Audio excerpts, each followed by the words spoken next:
Hey, good morning, folks. We are back here at Rising Valley, and that is mainly for us to put in some TP-Link smart outlets and to put in some new speakers. So a bunch of y'all said, hey AJ, it's time for you to do another video on the smart outlets. Guess what? That's what we're gonna do today. So let's get this stuff inside and mounted and all that other good stuff. And we will have to do some more CSAA ministry just to change out, run some new cables for these speakers. But let's get inside. All right, so the first thing, we already got the speakers unpacked, and these are the Kasa smart outlets. We're going to put one on each wall, and then we're going to wire up a plug back here. Again, I don't know what that switch goes to, but it should be, we can pull from an outlet somewhere. I possibly could even use this one, just tap into this or something like that. And we're going to set this up so they can just hit a switch here and that will turn everything on.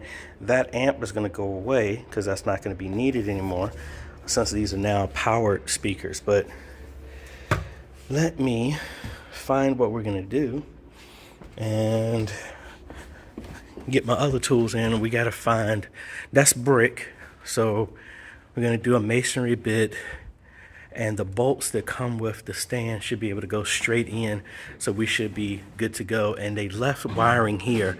All we got to do is pull that off and put the new smart outlet there, and we should be good. So I'm actually going to do that, and then while I'm up there, try and find where we can go into brick for the mounts. Alrighty, so I love the way he did this. You're going to make this really easy to connect up.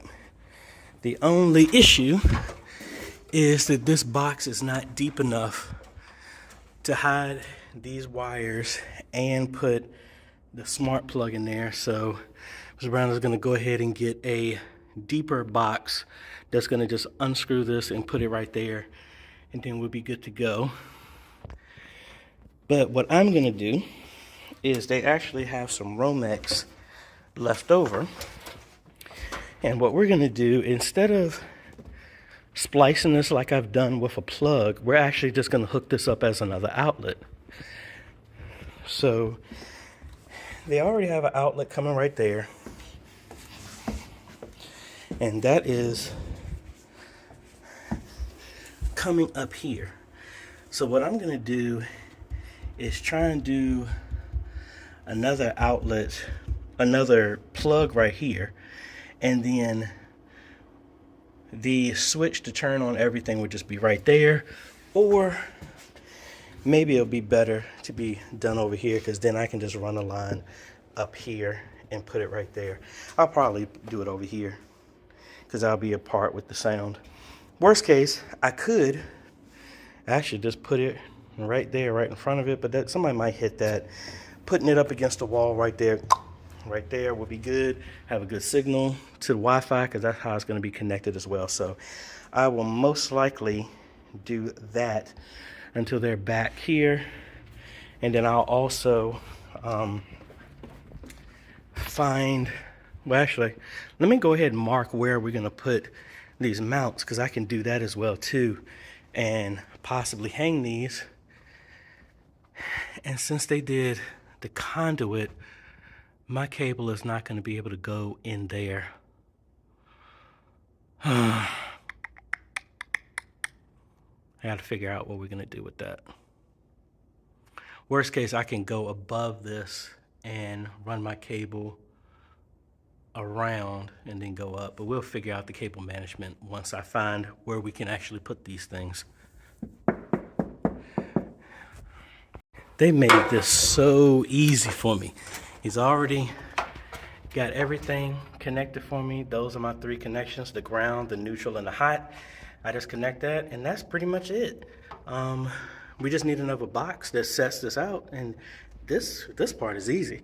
So let me move this over. Most likely the speakers are gonna set in front of this, not close to this, maybe around here somewhere, and because that's where originally they were. So we're just gonna try and put a mount here and measure this down, because that speaker, we want to keep this at least about like 3 inches away from the top here. So most likely this thing is going to be right about here in comparison where the mount's going to go.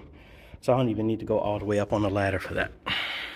All right, so the speaker is 26 inches tall. So based off of that, measure down 26, that would be right here at the top of this arm. Right here, we actually hit a stud right there. So I'm gonna measure down from the top so we have enough space for the 26 inches for the speaker height so that we could easily put it on there, and then we'll put the arm here where that stud is. So I gave myself a little more grace. I measured down 27 inches from up here, but then I went down another 4. So we're at 31 inches from that, so that we should have some space right here. And I have my laser, we'll put it up there so we'll make these are the exact same level. But this is where my stud is. We're gonna make a hole right there, then measure off the arm, and then go from there. Alrighty, we got one mounted. Now I'm gonna scoot back here and change out this box so I can put the outlet up there. Alrighty, got a deeper box, so hopefully I can, ooh, and that's still live because I just felt a zap. Let me turn that off, but we got enough space in here to push that in. Alrighty folks, we got, let me widen out here. We got both the speakers done. So now I'm gonna concentrate on the switch that's going to be living back here. Now I already have it set up to a Kasa account, so I won't have access to that, but we do have a backup on their phone, and then we're going to physically put a switch back here for that as well too. Just got to find a good place for it. Alrighty, nice work if I must say. We got that cleaned up and installed and got it connected. So it looks like we need to do an update on it right now. Let that finish. Now I did wire this off of this outlet. Just had some Romex, connected it to the top connectors for the outlet down there. Ran straight up and connected. Really straightforward. Here, this is about I was getting 75% done, but it is done now. So there's our switch. So now what we have to do is link this to the switches. So we'll come in here, control with a switch. What are we going to control? Well, that's the switch that we're picking. That's going to do on. And then what is it going to turn on?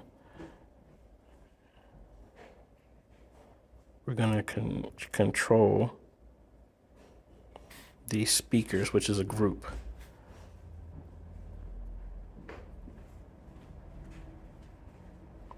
All right, and that should be it. Give it a name, and then we're gonna test it here. Alrighty, so you can see I am zoomed into the speaker that is off. Let's go ahead and switch it.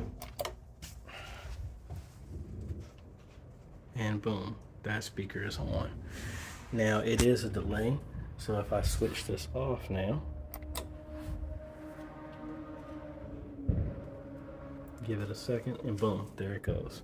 And we put a timer on both of these so that if these were ever left on by mistake at 2 a.m., they would shut off. So I think we're officially done, except for me putting these cables in a conduit, but we're officially done. And I think that's about it. I think I'm just gonna run the XLR cable into the hole down there, but then we're really done, and wrap all the stuff in a conduit, and that's about it.